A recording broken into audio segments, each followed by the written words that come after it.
BNN Provinsi Bali membongkar jaringan peredaran gelap narkoba jenis ganja yang beroperasi di wilayah Kuta Badung. Seorang instruktur surfing berinisial BLV 24 tahun ditangkap atas kasus tersebut. Penangkapan tersebut bermula dari adanya informasi intelijen oleh BNNP Sumatera Utara terkait paket kiriman yang diduga bermuatan narkotika.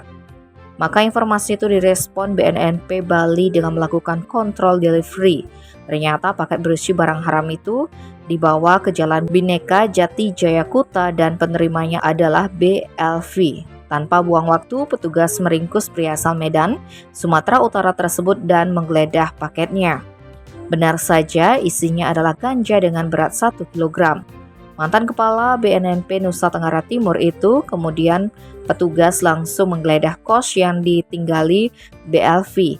Di sana ditemukan lagi ganja seberat 2,85 gram bruto.